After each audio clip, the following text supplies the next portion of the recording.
Okay, so for the Carom ball, you place your middle finger on the side of the seam, your index finger top left corner, if I can put it off the circle, and the thumb rests on the seam.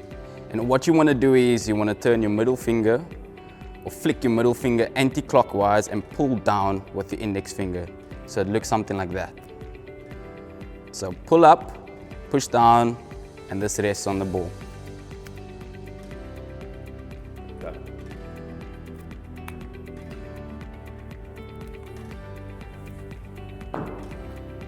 Now what about just practicing it?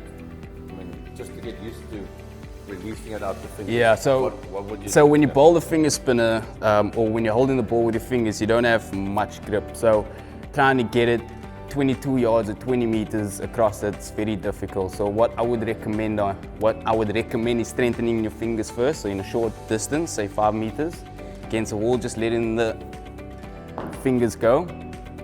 But that way you will. If you can get comfortable with the release. Correct, yeah, that's all about, yeah. You then can work on, obviously, On your length, distance, but correct, yeah. But it's coming out the hand first and foremost. That's 100%. important, yeah. And also, when you are feeling comfortable with your fingers and you feel that they are strong enough, you want to go 20 meters or 22 yards first and then work your way back.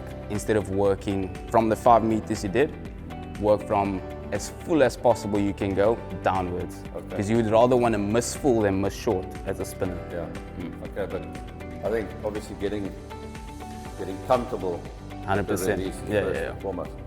There you go. I mean, had a wonderful demonstration. Now you've seen how the release is most important. I think getting comfortable with the release is first and foremost probably the most important. But then eventually mastering the length and hopefully taking lots of wickets and surprising the batsman as well. Right, that's all from me today. I hope you learned something. I'll see you for the next episode some other time.